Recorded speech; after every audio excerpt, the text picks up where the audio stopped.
Good morning. Oops. Yeah, still morning. It's 11 o'clock. Here, 11:01. Okay, good. Getting set up over there on Instagram. Whoops. Instagram. And on Facebook. There we go. Good morning. Hello. Hello. Ooh, it's morning. Yes, it is. And it's Friday, so let's do some live office hours, shall we? Let's do it.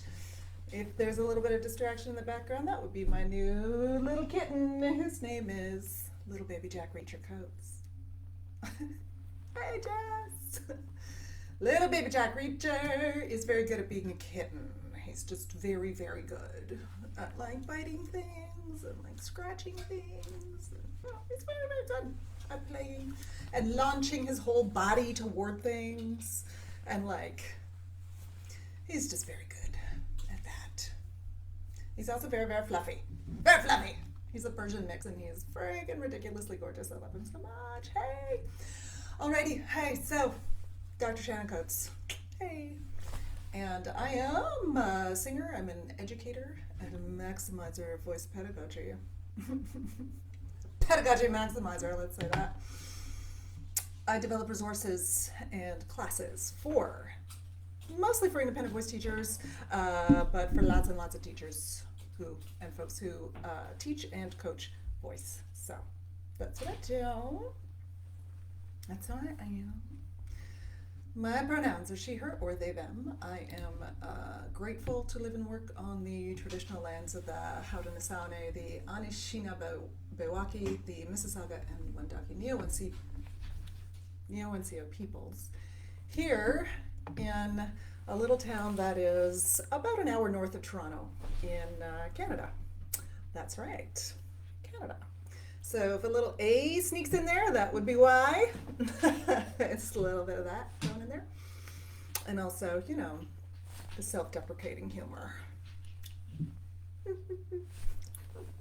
Anywho, today we're talking a little bit about student-led teaching and concepts of pedagogy, how we think about the way that we teach, and some of the, I'm not going to say red flags, I'm going to say some of the, beige flags, yellow flags? Some of the things that you might be doing that may actually mean that your pedagogy or your teaching is less student-led than you think it is, or that you hope it might be, or than it could be. Yeah? So there are a couple of, I put a post up a couple days back, yesterday, with a few things to think about and a few things to sort of consider.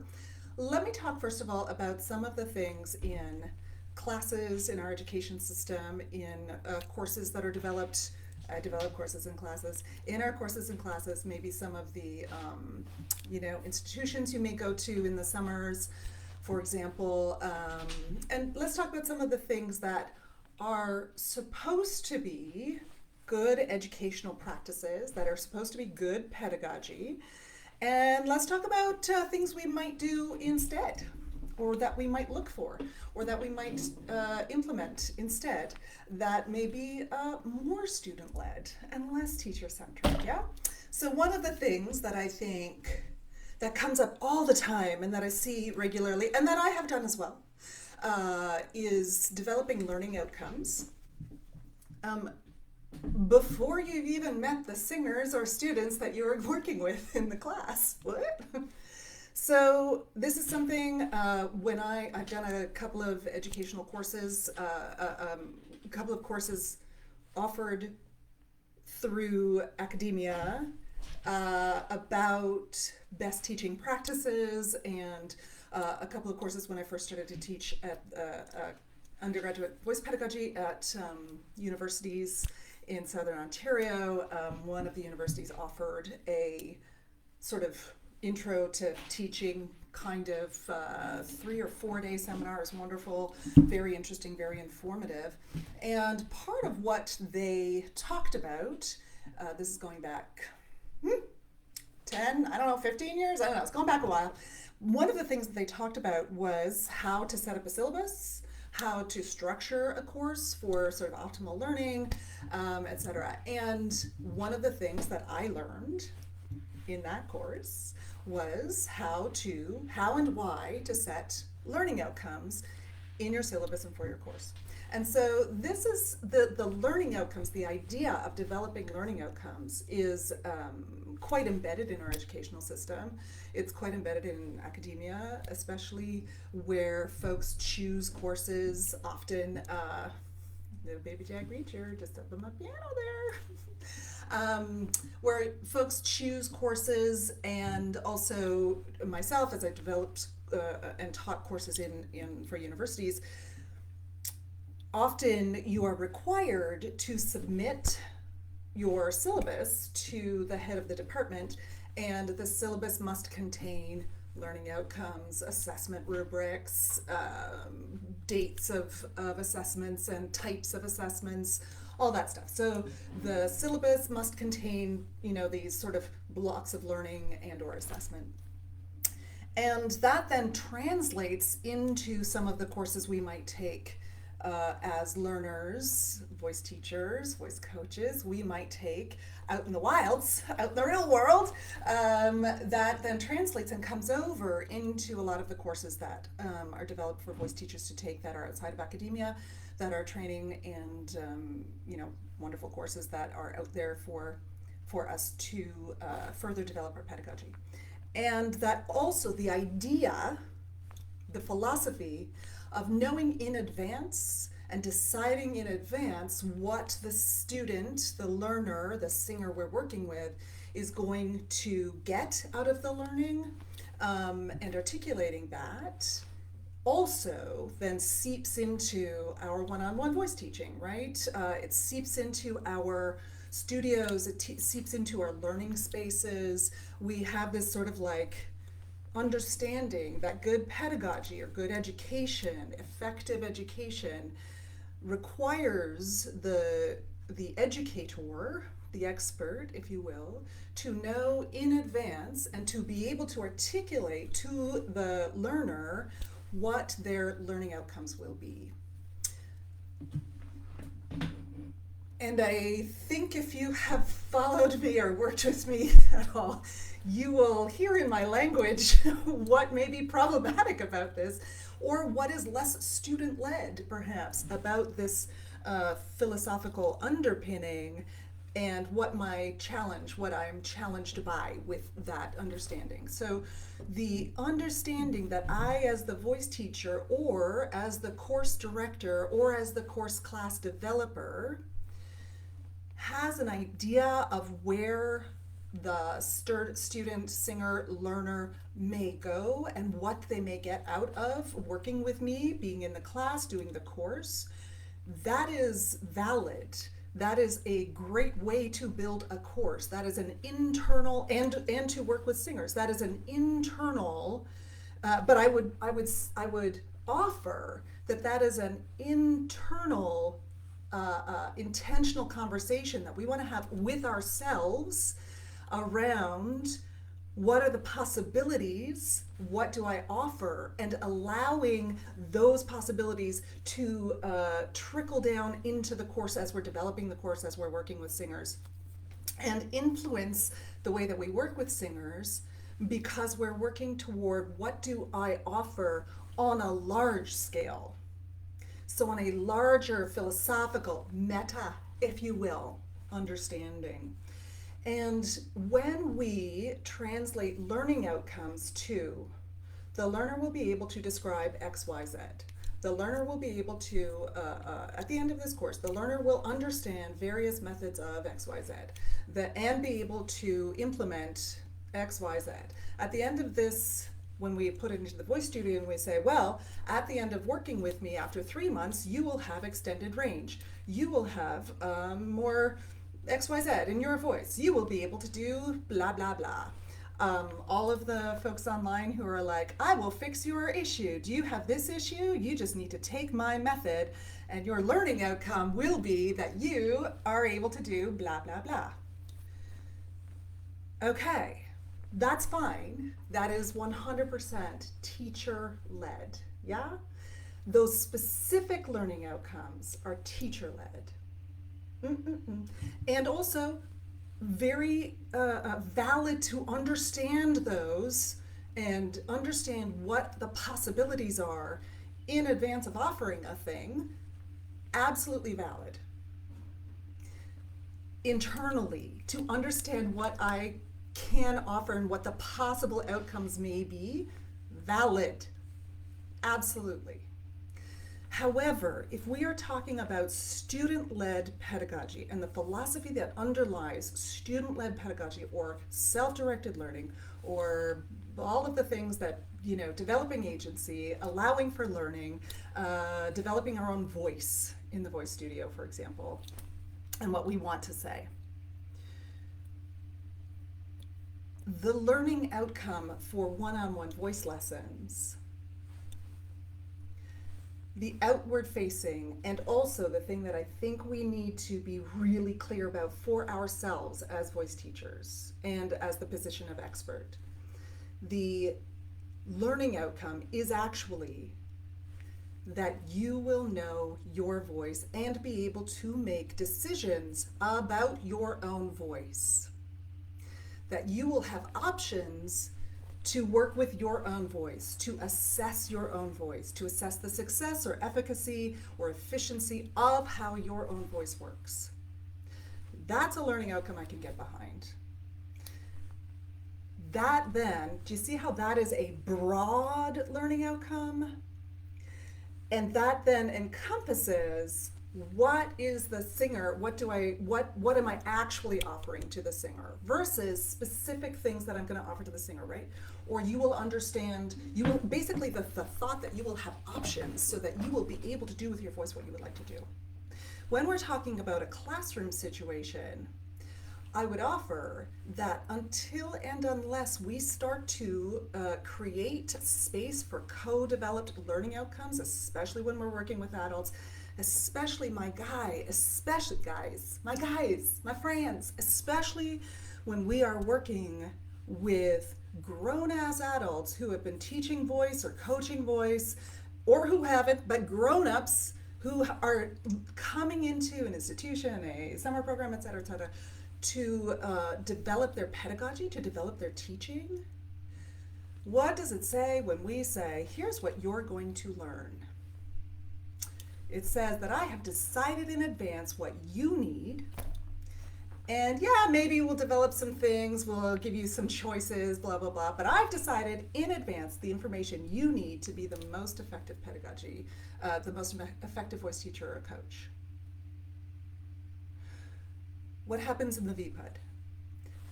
I do not decide in advance what you need in order to be the most effective voice teacher or coach. I don't decide. What happens is I offer you a whole bunch of options. Which direction do we want to go in next? Here are things to think about. Here are things to consider. What do you want to develop next? You are a grown-ass voice person, voice teacher. You are coming in, some folks are coming in brand new to teaching, some folks are coming in having well-established, successful teaching skills, teaching and studios, so they have an understanding of who they are as a teacher and how they want to teach, right? Both levels, I'm saying, here are lots of options. Here's where I wonder if you would like to explore next. Okay, let's now develop together how you will know when you have developed that skill. We've worked harder, we're working toward that specific, working in this specific way. Let's develop together how you will know. This is not just for teaching. This is when we're talking about anatomy and physiology, when we're talking about let's develop together how you will know when you understand this thing that you're telling me you don't understand yet or you would like more information about. So the thing you're telling me you don't understand yet, you would like more information about is, developing freedom in the upper register for a 19-year-old soprano in Western classical styles. Developing performance skills, supporting performance skills for a neurodivergent person working in music theater. Supporting the learning of what? Oh, I don't know. breathing for a 10-year-old who seems to run out of air all the time. First of all, we start to work together toward yes, that seems to be a hole in your skill set, in the things that you're able to offer to the singers you're working with. Great. So let's figure out what the skills are that you need. What are the skills you already have that we can build on? And what are the skills that you need? What can I make explicit for you? How can I offer some options so that you have choices to make? My cat just like, you are a hilarious cat. Very, very good at being a kitten. He understands the assignment. This cat, he understood the assignment. Mm-hmm. Let's develop those skills together, and then let's co-develop our learning outcome. You're going to know that you know this thing by XYZ. What's going to happen when you know this thing? Yeah? So this can also happen in classes. We can co-develop learning outcomes. We can co-develop assessments. This is the other thing, grading rubrics. Grading rubrics really, really coming into style, if you will, in educational circles in the last 25-ish years. Grading rubrics where, we develop all of the sort of like information that you need so that the student knows that they're at this level, this level, this level, this level, and why. And grading rubrics seem to be in full flourishment. And also we have grading rubrics for like recitals and juries, for example, in our academic institutions, right? We develop these grading rubrics, and you can't see him, but he's here. Fluffy. Hi, Fluffy. And again, if you do educational courses, if you like courses that help you to develop your educational skills, your teaching skills, your classroom teaching skills, if you do those kinds of courses, they will talk about grading rubrics many times. They will talk about grading rubrics. They will talk about developing a good grading rubric. And when we're talking about a grading rubric that I develop for you, the student, I, the teacher or expert, develop to give to you, the student, to assess your skills. Again, I am talking about an undergirding philosophy that is teacher-centered. I know the information you need. I know I will decide whether or not you have acquired this information or skill using these parameters. And these are the parameters that I have decided will indicate whether or not you have acquired this information or skills. What does that lead to? That leads to the students, the singers we're working with, or the students in the classes we're working with, to, I know, hello, little baby JackReacher, you're being a big distractor. Because you're such a cute little kitten. Look at your cuteness. Oh my gosh. Down you go, little baby JackReacher. Gosh, the cuteness. It's unbelievable. Anyway, the philosophical underpinning is that I decide, I know the information, and I know how to tell whether or not you have acquired the information. This is an information transaction. This is not a learning environment. I'm going to decide whether or not you have acquired the information in the way that I think you should have acquired the information, and I am going to grade you on that. I'm going to assess you on that using this wonderful grading rubric. Dude, I have developed 1,000,001 fabulous grading rubrics that are truly, they are things of beauty. And they're also, the more I work student-led, the less I love them. Why? Because what happens? The singers, the students I'm working with are like, yeah, but now I am just going to work to check off all of the things that you told me would get me the higher grade. Am I learning why? Am I learning how? Am I learning how I learn? Am I invested in this information, engaged with this information, engaged with this learning because I am motivated by interest or by engagement with it? No, I am engaged with this learning because I want to get a good mark. that is a very challenging, not student-led place to be. So what do we do instead? May I offer that you co-develop grading rubrics? And some folks talk to me about, we talk about this sometimes in juries, and folks talk about that, they ask in the teacher forums, well, we've got to find a better way to do juries. This is just, they're blah, blah, blah. We've got to find a better way. We've got to find a better way. There is a better way. Let me suggest that the better way is to co-develop a grading rubric at the beginning of the year with the singers who will be performing at the end of the year. And when we talk about that, when I talk about that again, I talk about that in the forums, and when I talk about that, oh no, that is too, the administration, that's not explicit enough, it's not clear enough, and the administration isn't gonna like that, right? That's just not explicit enough.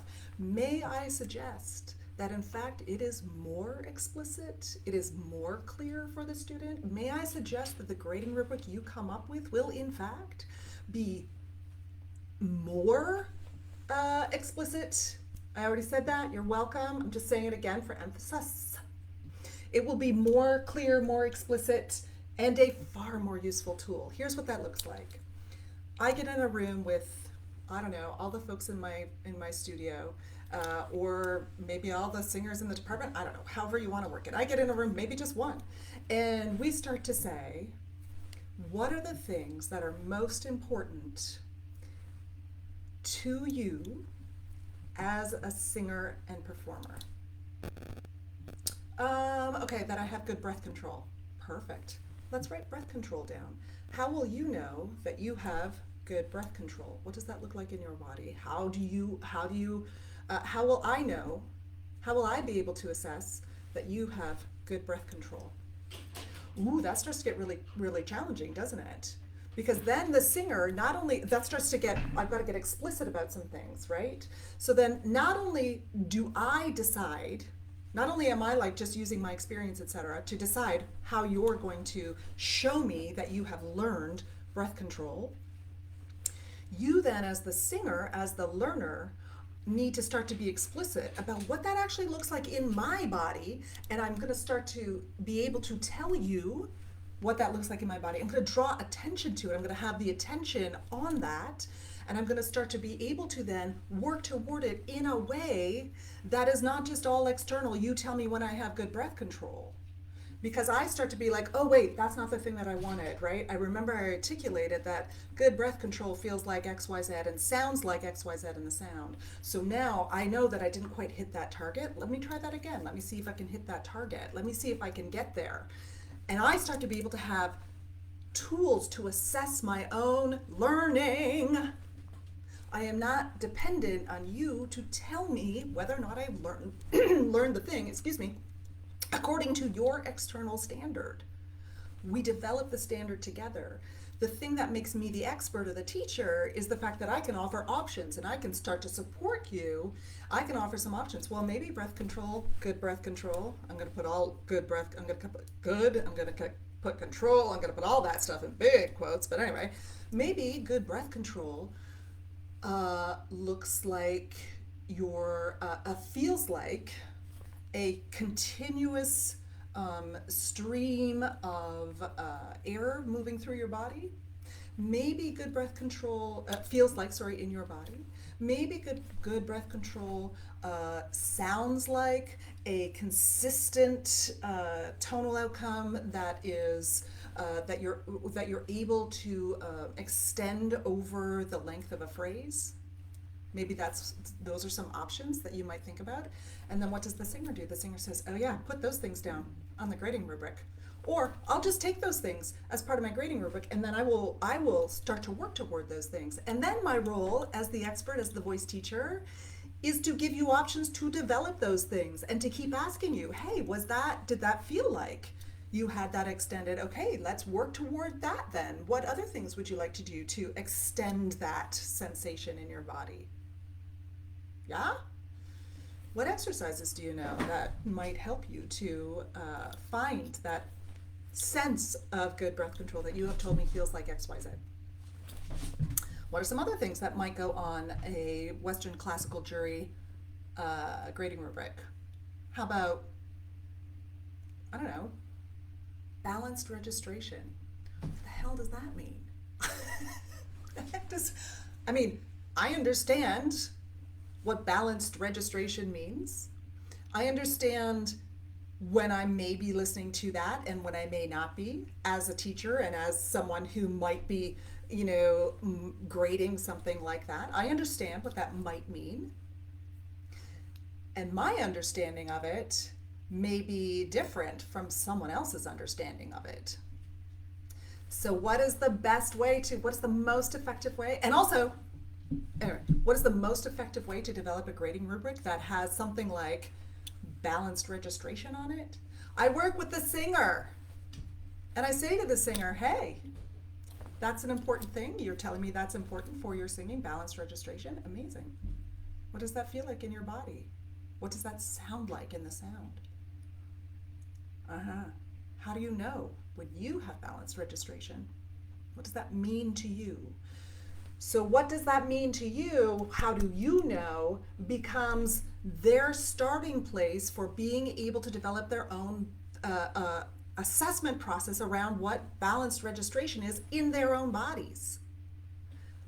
I get to take several steps back as the teacher and stop telling them what it is. I get to offer them lots of options toward developing it and finding it and drawing attention to it. But I get to take several steps back. And then how do we actually do the jury? Well, we get all of the folks in a room together who are doing the same level jury, perhaps, who have all developed this grading rubric together. And we all do something called badging, which is we all then start to check off whenever I hear, I heard that balanced registration, and I know that you've been working on balanced registration because we've been talking about it and I understand what balanced registration means to you, and I heard it and I'm going to give you a big old happy face beside balanced registration. I'm not going to tell you it was good or bad. I'm going to be my cat's distracting me.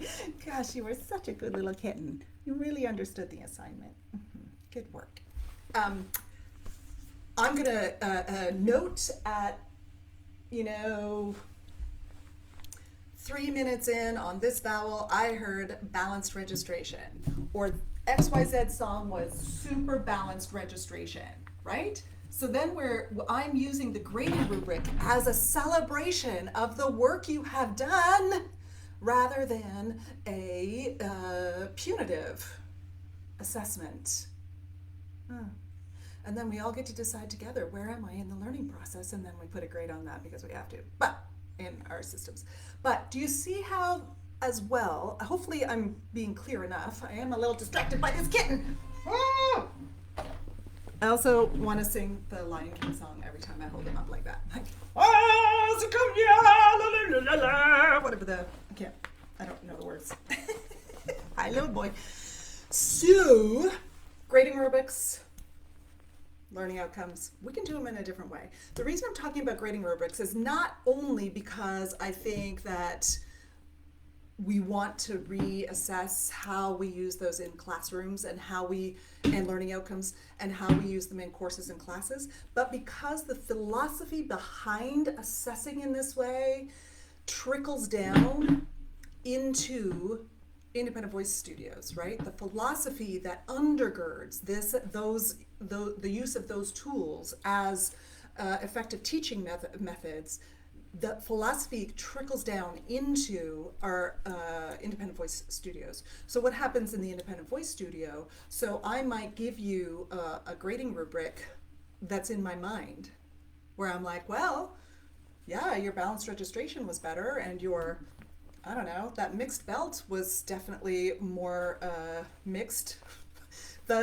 You got vowels well. Yes, you had good breath control.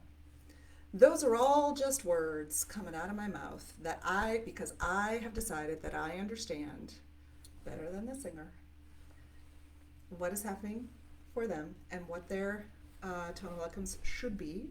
And I have decided that my position as the expert in the studio or the teacher means that it is my job to tell them. When we start to think, what happens with co-created grading rubrics? when I switch that in my head, my job as the expert in the studio stops becoming, I'm going to develop the grading rubric, whether it's just internal or whether it's actually explicit. I'm going to stop developing that grading rubric as a sole thing where I'm the holder of all of the information, and I'm going to start to offer these learning outcomes with you, or sorry, these grading rubrics, the end of the grading rubrics. I'm going to start to offer those as options and ask you which ones are the most important to you, and then let's figure out how you will know when you have accomplished those ones. Which comes back to, I'm not going to talk about attendance or participation grades today because I've talked about that before. But let's come back to some of the things that we do in a one-on-one teaching situation that is less student-led than it could be. So when the singer comes into the studio, we often talk about, let's do this thing. Why don't we work on this thing? Oh, we've done exercises and we've done warm-ups, we've done exercises, and now let's work on this song. Great. It's not a bad way to be. Oh, kitty cat, I'm gonna have to put you outside of the room. I know. Did you guys hear him meow? He was like, no, I don't want to. I want to be here. Yes, I know. I know. One moment, please, while I put my kitty cat, who is learning how to socialize, but he can't learn how to socialize right now because, bye-bye. So kittens should be with other cats so they can learn how to socialize and not bite. Unfortunately, this kitten can't be with his big brothers until the end of the month because he came to us with ringworm. So he has to be isolated. So we're doing our best to teach him, but we're not other cats. And therefore, my hand's all scritched up. What do we do for student-led learning in the one-on-one voice studio when I say, let's work on this? This is something that we have actually, we're talking about quite consistently in the Voice Ped Undegree, is as a trigger of one of the triggers that we may be about to miss an opportunity to engage in some student-led learning or to engage in some agency-supported work. One of the triggers is that we may say, let's do this next. What would happen if you did this next? How would you experience doing this thing next? Which are all wonderful ways to engage with a singer and a learner. It's not a problem to engage in that way. Now do this. Do this thing next. Let's do this. Terrific. What happens? But those can be, if that is a typical way that you are working in the studio right now, may I offer that every time you have that particular kind of directive come up where you're going to tell the singer what to do next, that you ask them, what would you like to do next? What would you like to do? You just learned this thing. Where would you like to apply it? What part of the song would you like to work on that in? Ooh, we just figured out the coordination for that mixed belt. What would you like to do next with it? Would you like to sing it like 400 more times and just, get it in your body? Great, let's do that. Would you like to sing it in like 3 or 4 different keys and get it in your body that way? Great, let's do that. Would you like to apply it in a song? Terrific. Would you like to do it like tongue twirl? So I can offer the options because lots of times singers don't know what they want to do next, especially if they've never been offered the options before. I can offer the options. But do you see how that is student-led and developing agency versus me continually being in the place of telling the singer what to do next and continually being in the place of the expert who tells you what to do versus the expert who offers you options so that you can start to make your own decisions about what to do. Yeah? So that's a repositioning that we can think about. What would you like to work on? And again, when the singer doesn't know what they would like to work on, that's fine. That's when you offer options. But we seed the fact that they can make decisions, right? We start with the seeding of the fact. What would you like to work on? What is top of mind for you today? What have you discovered that you would like in this past week that you would like to continue into the lesson? What from our previous lesson or our previous work would you like to build on in this lesson? And when they say, oh, I don't know, because of course they say that, that's absolutely fine. They're allowed to say that. They maybe have never been offered options before, and or they don't have a sense of what they're supposed to be listening for, attending to, etc. Or maybe they're just in the lesson because you're the expert and they just want to learn, and that is the way that they think they want to learn right now, and that's absolutely fine. What do you do next? Rather than telling them what to do, you give them options. All right. Well, what about this? What about this? What about this? Which one do you think? And then you sit on your hands and you close your mouth for a hot second and let them figure it out. And if they say, oh, I can't tell, you decide. Okay, I'll decide this time. You get to decide next time. You can do it. You can do it. The ask, are you ready to sing? But don't add, how do you know? So I love that lots of folks, we've moved on from the like, okay, good, we did the warm-ups and you're ready to sing now. Let's do this song, right? We've moved on from that. Lots of us have. Lots haven't. Whatever. It's all good. We're on a journey. Perhaps we moved on from, you're warmed up, let's go.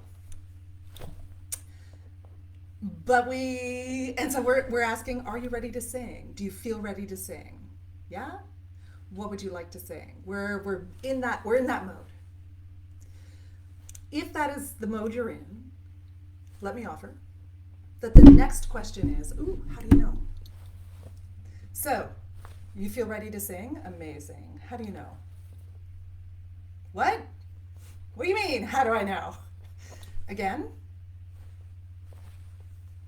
folks are going to need some options at some point, right? Some folks are going to be like, well, I don't know, my body feels warm and, like my voice feels like strong. And so, and also I did tongue twirls in the car on the way over. Okay. Next time I'm going to ask,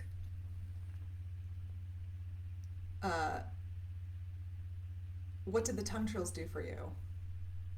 How do you know that you were finished doing tongue twirls? How did you know that the tongue twirls got you ready to sing? What? I know. They may not have an answer. You're allowed to say, okay, that's fine. Start to think about it. Let's start to think about it. Or you can start to see some options. So you're ready to sing. Amazing. How do you know? I don't know how I know. I did 12 scales. I sang 3 high C's. I'm ready to sing. Great. What do you feel in your body that tells you you're ready to sing? How do you know? It's like one of my favorite questions. That starts to get you, again, do you see how do you know, that question, first of all, which comes out of somatic practicing, or at least my experience with somatic practicing and somatic experiencing. The how do you know question is just like the most powerful, and I absolutely adore it. And it, like I said, comes out of somatic experiencing for me. And what that does is it moves us from the singer assuming that because I've done these 3 sets of exercises and I've done some tongue trills and I've stretched, I'm ready to sing, to actually assessing their readiness to sing and knowing for themselves how and why they are ready to sing. Yeah? That also means that they have agency and they're able to say, okay, next time I don't feel those things, I know what to do to get to that thing so that I am ready to sing. Yeah. I'm not saying don't work on warm-ups, whatever. I mean, I'm not saying any of those things, although, warm-ups, we've talked about that before, but I'm not saying any of those things. I'm saying that let's go one step further with them. Rely solely, speaking of exercises, rely solely on the exercises you learned from your teacher or voice ped text. Look, I learned some wonderful exercises from my voice teachers. I've had several voice teachers, all wonderful, knowing lots of great exercises. There are some wonderful texts out there with tons of wonderful exercises in them. I have recommended it before, and I will recommend it again. Dr. Kari Reagan's book, not the functional unity of the singing voice. That's Barbara Dosher. Something about like functional. I can't remember what it's called. Sorry, Kari. I can't remember what the text is called. Anyway, look it up. Lots of incredible exercises and tools in that book. It's got lots and lots of great stuff there. There's if you look at voicescienceworks.org, that website has a whole exercises toolbox that you can just go in, build an exercise. Nothing wrong with exercises. Nothing wrong with knowing lots of exercises. What happens when we use the exercise because it worked for us, because our teacher told us, or because I read it in a book, or because there's a problem that I'm trying to fix in that singer, and this exercise is the tool I'm going to use to fix the problem? That's teacher-centric. That's teacher-led. This is the exercise that's going to be best for you, and this is the exercise that's going to fix your problem. This is the exercise that I learned from my teacher, and therefore I know that it is good for you too. What do we do instead? Well, we listen to the singer. We offer to the singer. So again, one of the triggers that may be like, well, let's try this exercise. I want to do this exercise because we want to figure out this coordination. As soon as I am in that mindset, I have decided what's best for the singer to figure out their new coordination, right? I've decided what's best for the singer. And this is part of the reason, friends, this is part of the reason if you feel that you do not have enough, you don't know enough exercises to offer to singers, the singers you work with, you are operating under a mistaken understanding of what it means to be a voice teacher / expert in the room. That is a mistaken understanding of your role as the expert, as the voice teacher, as the supporter of learning in the room. And it is something that is passed down to us from generation to generation. If only we had the right exercise, we would be able to fix their problem. That is the best way to be an expert in the room, and the best way to be a voice teacher is to know all of the anatomy and physiology so that I know all of the exercises, and so then I can fix the singer's problem. Ouch. If I understand that the singer has what they need already, if I believe that, and I trust myself as a teacher of learners, I understand what it means to be an expert in the room in terms of supporting learning, I can build on what the singer is offering me. And say something like, hey, I would love to hear more of XYZ in the sound. You're telling me that this is what you want to hear. What did you love the most? Let's work toward whatever the thing is that you would like to hear more of in your sound. And what does your body want to do? Maybe your body wants to do some tongue trills. You can offer the options. You can say, maybe your body wants to do some tongue trills. Maybe your body wants to do some slides. Maybe your body wants to do some humming. Maybe your body wants to do some shaking. Maybe your body wants to do some running on the spot. Maybe your body wants to do some chair pose. I saw Jeremy's last name has left my mind, talking about the wonderfulness of a chair pose. It's wonderful. Chair pose can be so useful in developing voices and coordinations and understanding how your body is coordinating towards specific tonal outcomes. So these are wonderful things to have. I'm going to offer you some options. Your body's going to start to tell me. You are going to start to discover these options and discover what works for you, and you're going to tell me why. I'm going to start to say, ooh, how do you know that's working? How do you know that's better? How do you know? Okay, that's what's better? Amazing! I would like to hear that 3 more times. And you tell me which one was the most, whatever it was. Do you see how that changes the dynamic from I am the voice teacher, expert in the room, because I know all of the exercises, because I know all of the anatomy and physiology, because I understand how to fix your problem, your voice problem. And my job is to give you the exercise, to give you the, to give you the information you need to be able to fix your problem, change your singing, diagnose, etc. It changes from that teacher-led, teacher-centric to what do you want to hear more of in your voice? What would you like to cultivate more of in your voice? And what does your body want to do in order to cultivate that? I've still got lots of options to offer. I'm not going to tell you how. Especially, at least not as we've moved into like the singing part, right? Like it's at least not once we've been working together for a while. I might have to tell you how for the first little bit as we work together, because as a learner, you may not be at the place where we can have these conversations because you're not necessarily self-aware yet. That's fine. You don't have the agency developed yet. That's fine. I might have to tell you how, but I'm going to tell you how with options. And eventually, you are not going to need to rely on me to tell you which exercise to use to get the tonal outcomes or coordinations that you're trying to achieve. Eventually, you are going to know for yourself which exercises, which ways you want to move your body, how you want to discover these coordinations, and you will be able to assess for yourself whether or not they are working and why. I know. Dare to dream, I say. Dare to dream. All right. Have a great weekend. If you're interested in exploring this a little bit more, this idea of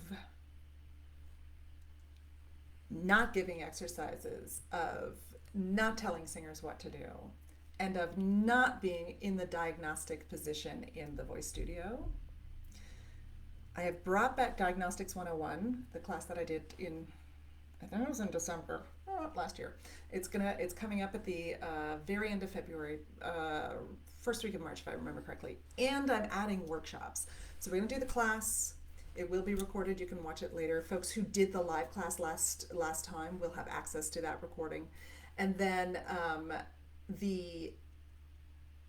offering workshops. So small group workshops, no more than 5 people in them, 90 minutes. We will work together. You can bring clips of singers you're working with. You can bring just like, here's what's happening ideas. Here's what's happening, and I would like help figuring this out. And we will work together in a student-led way, in a using pedagogy principles that are based on student-led learning and that are based on the philosophical understanding that I am not the expert in the room because I have diagnosed your problem and I will fix your problem, and because I know all of the exercises to fix your problem, right? We're going to base this, the philosophical underpinning of the teaching and of using these principles is that the singer we're working with already has everything they need to develop these sounds. And my role in the studio is to offer options. So we'll work from that basis in a specific way with you and 4 other voice teachers. So that is coming up first week of March. We will have a waitlist link out soon for that. So keep your eye open if you are interested in working in that way with me. I would love to see you in those rooms. Take care. Boop. Oh, sorry, Facebook. Bye. Bye. Have a great weekend.